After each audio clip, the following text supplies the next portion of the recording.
The city streets of New York were always alive with energy, but for Lena, a 10-year-old girl with tangled hair and torn shoes, they were a jungle of survival.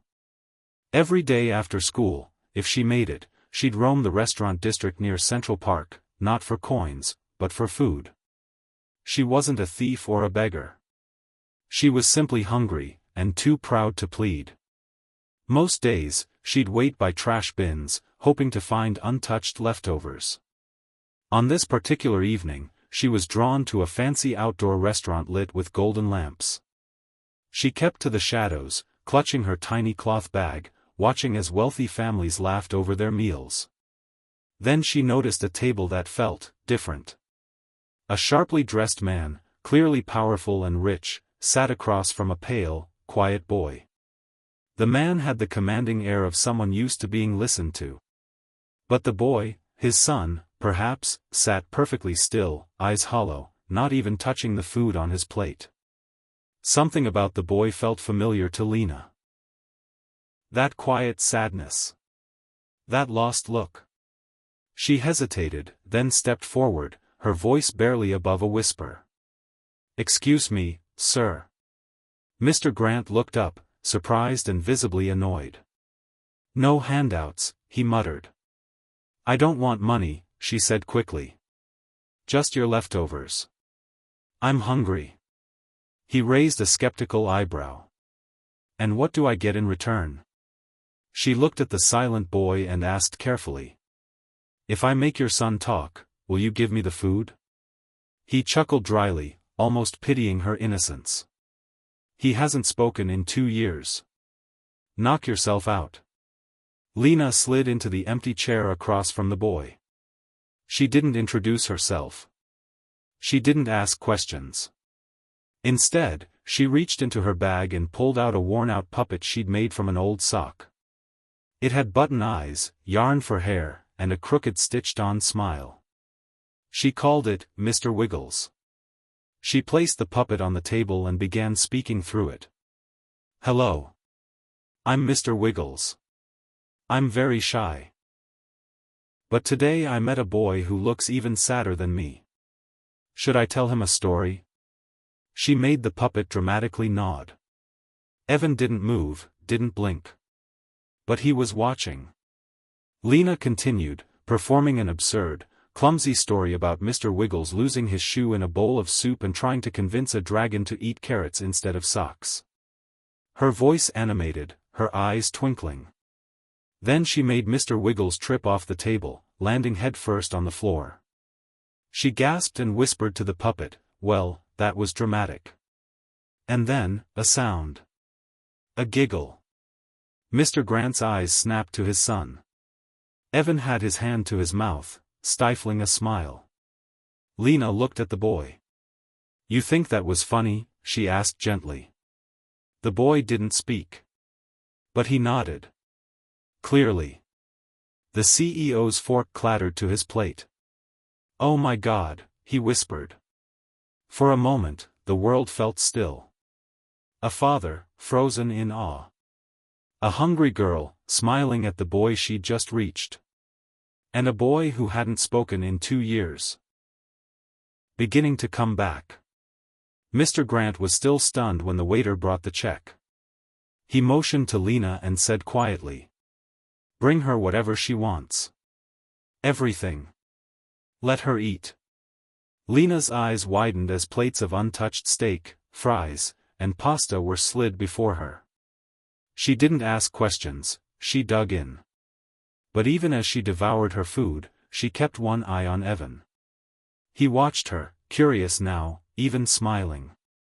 Mr. Grant leaned back in his chair, face unreadable. Finally, he spoke. "My son, Evan, was in the car with my wife when we had an accident. She died on impact. Evan survived. He hasn't said a word since that day." Lena paused mid-bite. Her voice softened. "I'm sorry. That must have been really hard." He nodded, then asked, "What about you?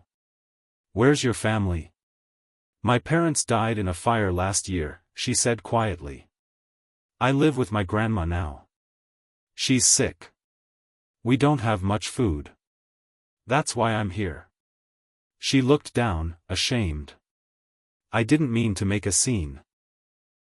But Evan turned to her. For the first time, he opened his mouth. Is your grandma nice? Mr. Grant gasped. Evan? The boy blinked. Then repeated, more clearly. Is her grandma nice, Dad? Tears spilled down Mr. Grant's cheeks as he reached across the table, pulling Evan into his arms. You spoke. You really spoke. Lena just sat in silence, smiling quietly as she finished her last bite. That night, Mr. Grant offered to drive Lena home. Evan insisted on coming too, practically bouncing with energy. In the car, the two children sat in the back, Evan animatedly showing her pictures on his tablet, drawings, cartoons, silly animal sounds. He laughed freely now. Lena laughed back, the sound of two children healing through connection. As they pulled up to her apartment, Mr. Grant's face fell. It was a crumbling building with broken steps and a flickering hallway light. Lena led them up to a tiny, musty room where an old woman lay on a worn mattress, her breathing labored. This is my grandma, Lena said gently. She's all I have. The old woman opened her eyes slowly and smiled faintly. You brought company? She asked. Good company, Lena said. Mr. Grant sat beside her and took her hand. Ma'am, he said, voice trembling. Your granddaughter is extraordinary. She brought my son back to me. He paused. From now on, you won't have to worry. About food, about medicine, or about Lena. I'll make sure of it. 1 month later, laughter echoed in a sunlit garden just outside the city. Lena and Evan were running through the yard, playing with a new Mr. Wiggles puppet, this one hand-sewn by a famous designer, gifted by Mr. Grant. Behind them, a cozy cottage stood, a gift from the CEO.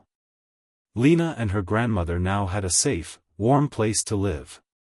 Her grandma was receiving proper care, and Lena went to a new school where she thrived.